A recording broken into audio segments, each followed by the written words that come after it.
What is going on, my fellow football fans? I know it's 10:20 here, but that is because betting is just so complicated. I was taking care of a little man this morning. I wrote up all these notes. Then I went over all the injury reports. I'm like, I've got this. I'm going to go and podcast right away. And then I still wanted to process it, but I got it for you. No clickbait this time. I have a great way for you guys to bet. So, I'll give you an example from Modern Family. You come up with a great idea, like Phil's come up with all these great ideas before, and you go and tell your friends, in his case, Claire, and she shuts it down. What happens is you can trust your intuition. You tell others, you hear what a quote unquote expert has to say, and then you doubt yourself. So in fantasy football, when you think you have an idea and you check what the experts say, and then you doubt yourself, you're doubting your intuition. So if you're talking about like the Browns and Steelers back in the early 2000s, when both teams were crappy, or now, the Browns and the Texans-Colts game, you don't know anything about the players, ask the experts. But if it's your home team, or like I'm a Giants fan, I know about the Giants, Eagles, Cowboys, and Commanders. So you don't need as much expert help for those. So what I did today is I was trying to figure out the lines and how to bet on them. Instead of looking at what everyone says the line will be, I just looked at the games. So I looked at Chiefs, Jags, and instead of seeing, I don't even know what the lines are. Instead of knowing what the lines are, I'm like, you know what? I think the Chiefs are going to go up double digits, but the Jags are going to come back, and the Chiefs are going to win by 6. So you decide on your own what it is, just like manifestation. You decide what it will be, say it will be that. Don't be swayed by others. Now, I'm not saying I say the Chiefs win by 6, so be it, so it is. But if you get pretty confident on these things and trust your intuition, and then you see what it says, if you see a difference, for instance, if it says the Chiefs are supposed to win by 14, I'm going to bet big money on that because that's a big difference. If it says the Chiefs are supposed to win by 8, I'm not really sure. So the way to make it helpful for you guys, what I did is I organized it in order of my confidence. So I ranked every game 1 to 16. So first, I know it's Thursday, so the Eagles, I did number 1. I just ignored that. So the way I would count it is I get 1 point for getting it right. So we're going to start with Seahawks-Lions. So Seahawks-Lions is tough. The Lions came out and beat the Chiefs, but the Chiefs were out without Kelce and Travis Kelce and Chris Jones. You don't really know how good they are. And then the Seahawks, Sean McVay's actually always played really well against them. He's had to play against good Seahawks and Niners defense his whole career. So he's a great coach. People underrate both him and Pete Carroll because they've been in a tough division their entire career. So not really sure about either of those teams. So my intuition said Lions are home team. They've been running the ball really well. And if you look at the injuries, great offensive tackle for the Seahawks. I did not want the Giants to get, would have been fine. Charles Cross, not playing. Extremely athletic Devin Bush and Jamal Adams, not playing. Way worse than the injuries for the Lions. Lions are at home. Lions beat the Chiefs. So I say Lions minus 2.5 over under. I think it'd be around 47. I would take the under because, neither of those, like the Seahawks couldn't move the ball last week. The Lions aren't a powerhouse. So I would just say over. 47 is pretty high. Like that could be 24, 21, both solid scores. So I'd say my least confident one, Seahawks, Lions. Lions win by 2.5. Take the under if it was around 47. And yes, eating healthy smoothies will help your intuition. Being healthy. This is spinach from my stepmother's garden. Some flowers she grows there that are edible as well. Banana and vegan protein powder. Not that I'm vegan. It's just something someone gave us. So another tough one. Ravens, Bengals. Ravens were okay last week. Lamar was pretty inaccurate. Threw a pick. Of course, everyone knew it was going to happen eventually, but no one thought J.K. Dobbins would tear his Achilles in the first week. And then Burrow was awful, absolutely destroyed by the Browns. The Browns have a really good defense, so not much to go with there. But just like the Chiefs lost last week, I think the Bengals are going to come out hot. It's in Bengaltown. And the Ravens have some bad injuries. Their tackle Ronnie Stanley's out. They got a backup cornerback out, Arthur Mollett. He 75% passes completed against him in 2021, 61% last year, and he played for the Steelers. So just like I know the division, if the Ravens signed a dude that the Steelers had who improved, he's probably solid. So he's some depth. Marlon Humphrey's their star. He's out. Star safety Marcus Williams is out. So that's good news for Burrow. He's going to be mad. He's going to come back. Ravens DBs are always hurt, unfortunately. So I got Bengals winning by at least 2. And then they will cover the over of what I think should be around 50. So Bears, Buccaneers, another tough one. We don't really know what Baker Mayfield is, and the Bears got trounced by Jordan Love and the Packers. So I think Buccaneers -4. They got a really, really good defense. Antoine Winfield and company, Levante David, a lot of good players down there. Vita Vea. And then I think they'll beat the over of 44 because if it goes into garbage time, Baker Mayfield will air it out to Mike Evans and company, Chris Godwin, and then Justin Fields can make some plays with his legs. They could get trounced all game, and Fields could throw one deep bomb to DJ Moore or Chase Claypool or Mooney, and then one score with his legs. So that's like an easy 14. Then they put up a couple of field goals. That's 20 points. Bucks put up 27. So it's like, I think the over is pretty achievable there, even though the Bucks have a good defense.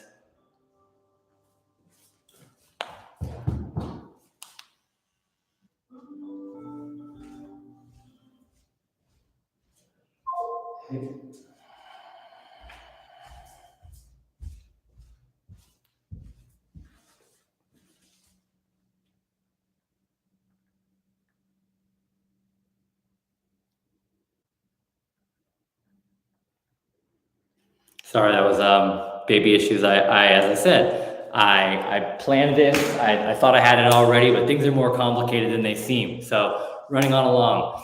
Some inactives for the Bucks. Baby Aaron Donald, Kalijah Kancey is not playing, and so that's going to make things a little easier for the Bears. And then cornerback Carlton Davis is not playing. He's a really talented player. So moving on to the next one, Broncos Commanders. Two really good defensive squads. I do think the Commanders are going to come out on top. They didn't play well against the Cardinals last week, who are a pretty weak team, but it's the first game for Sam Howell, and he looks competent. They have some really good skill players, and the Broncos are still learning under Sean Payton. But again, two great defenses. This could go either way. So I got Commanders by 2.5, and then I would take the under 42. So for the Broncos, Greg Dulcich is out. Jerry Jeudy is in, so that's good for the offense. The Judy's back, but unfortunately Frank Clark is out on defense. And then again, Javonte Williams is still ramping up, and that's a ferocious Commanders defense. So it's not like it's a great matchup for them. And then Curtis Samuel and Scary Terry are good to go. The Commanders' offense is going to get better and better. Antonio Gibson got doghouse last week, so I don't know how much he'll play, but if he does, he adds another element. Also, they had an easy game versus the Cardinals. If they need to be more dynamic and the Broncos are stuffing Robinson, then you could easily see some more work for Antonio Gibson.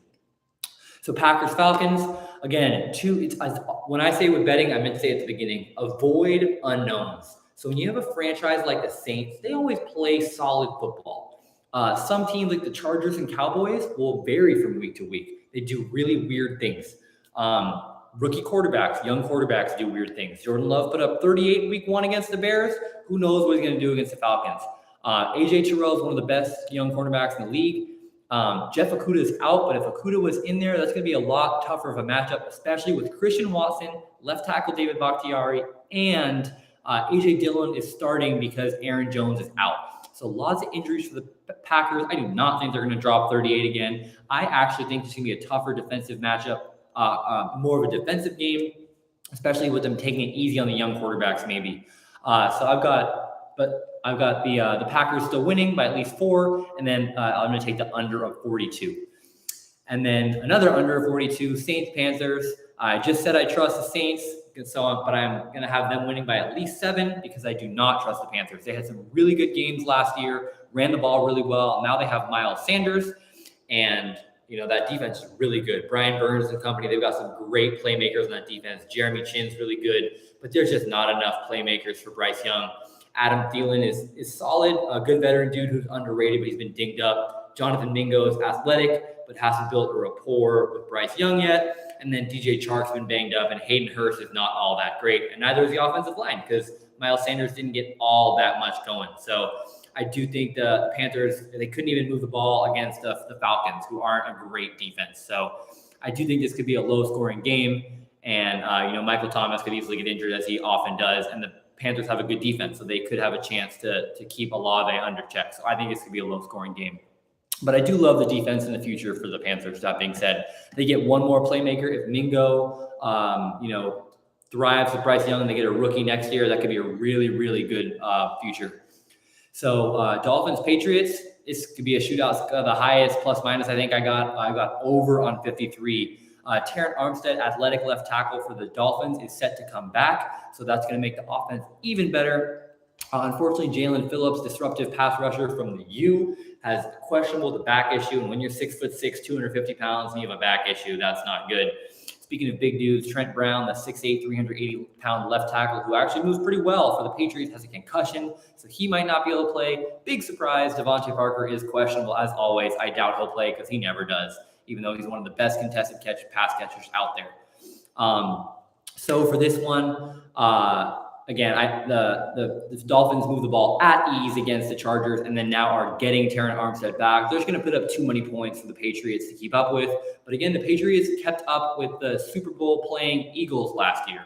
So I think plus 5.5 for the Fins is pretty fair. Niners-Rams, this is a tough one. Fun fact, it's supposed to be 64% Niners fans in LA. So not much of a home field advantage. Puka and Aaron Donald are supposed to play. I looked up stuff for the Niners injuries, couldn't find much, which makes me think Trent Williams, Dre Greenlaw, and George Kittle are all going to play. And they trounced the Steelers last week, 30-6. I know the Rams beat the Seahawks, but again, this Niners team is absolutely terrific. If Purdy is solid, if Trent Williams is there to keep him healthy, I think there's not much that can stop this Niners D. Whatever that guy, Halafunga, that I watched the NFL Top 100 on him. No one can say his name, and everyone is scared of his game. Dude is really, really good. Every line, Fred Warner, Dre Greenlaw, Nick Bosa, Eric Armstead, that's a ferocious defense. Good luck, Rams. And they couldn't run the ball. They did beat the Seahawks last week, but they couldn't run the ball. So they're not going to be able to run the ball against the Niners either. Bosa is going to get to Stafford. Bosa only played 35 snaps last week. He's going to play more this week, which means more trouble for the Rams. So the one I would be giving 10 points to is the Chargers Titans. Remember, this is going up in points. This is my confidence level. I'm more confident. So you can bet on the spread, but you also can bet on just the game itself. I'm more confident that Niners will beat the Rams. I'm even more confident that the Chargers will beat the Titans. I have them winning by 5. And then the over-under is 46. So I know that the over-unders don't always align. It's because, there can be that last second. In the last second, the Rams aren't going to put up points against the Niners. The Titans could put up points against the Chargers, a little leakier D, but the Chargers will just score points again. So I do think the Chargers are going to win. Eckler's out, but Joshua Kelly looked great last week. Eric Kendricks is out, but they have the young man, Kenneth Murray, so they'll be fine. Titans, unfortunately, are missing 2 young guns. Peter Skoronski, great offensive tackle who a lot of teams really wanted, and athletic cornerback Christian Fulton. They just don't have the weapons to keep up with the Chargers, so there's not much to see here. They're a solid team. They have Derrick Henry, but, they also have Joey Bosa, Khalil Mack, Derwin James. So it's not going to be enough for the Titans to keep up with the firepower of the Chargers, who, as I always say, are one of the best teams on paper. Colts, Texans. I love watching the 2 rookie quarterbacks. Anthony Richardson was electric last week. No significant injuries for the Colts. So I do think they're going to win by at least 4. And then the under of 41, I do think the 2 quarterbacks, you can't trust them. I don't know if I said last one, under 46 for the Titans Chargers, especially if the Chargers go up, they're not going to be running the ball out and no Eckler, so they won't be quite as explosive.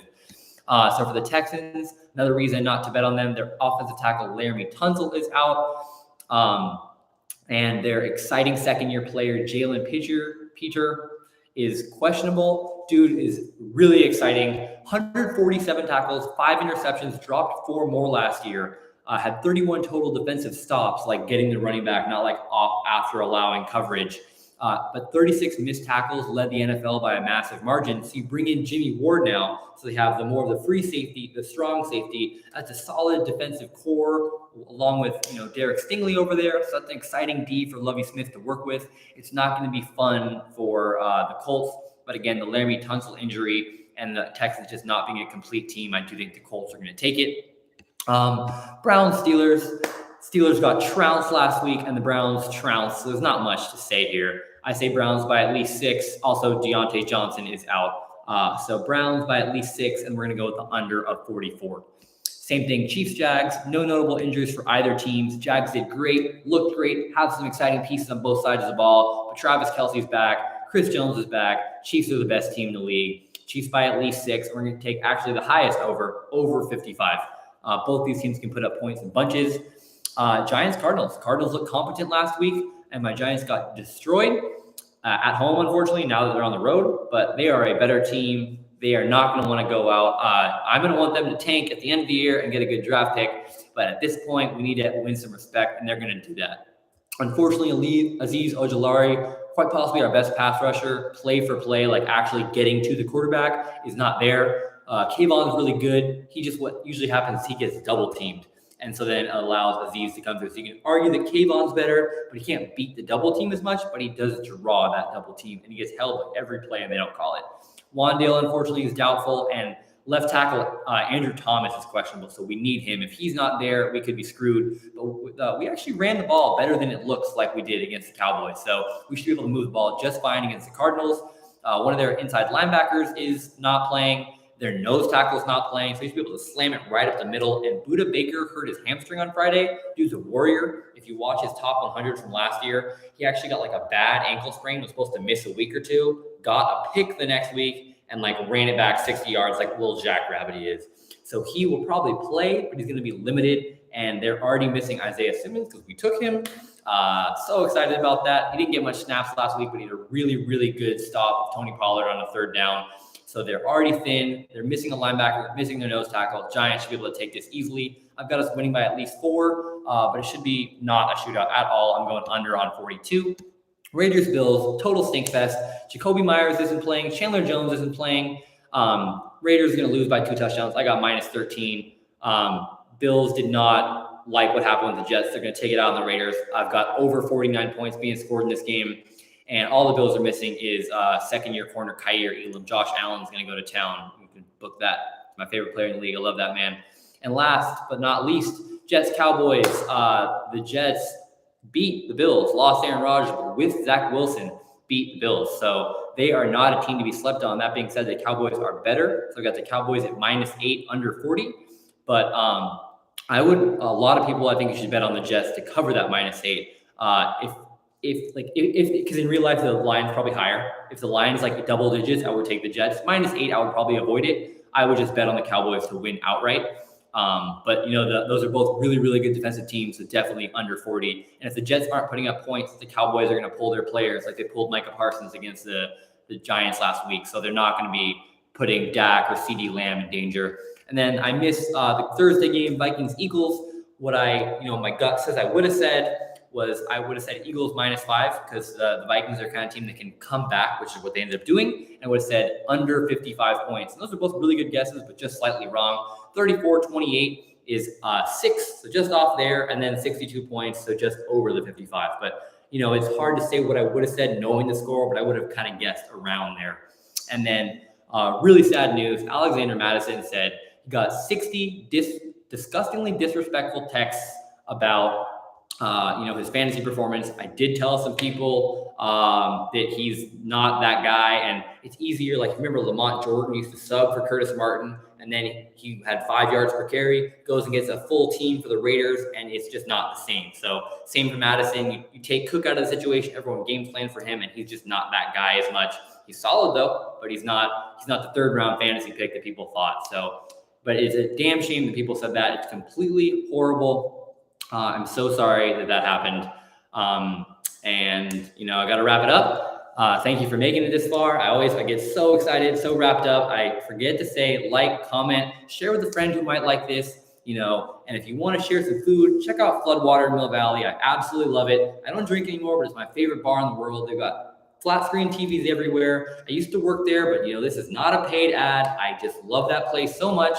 Once we have some more money flowing in, we're going to be going there. Katya is actually watching her first game with me today. I'm actually switching from a full-time Giants fan, watching Giants games all the time, to I'm going to be watching Niners games this year because she's going to watch with me. So I got to get back so she's not living with me, and I can go watch the Niners kick some Ram butt, which is awkward because I love Matt Stafford.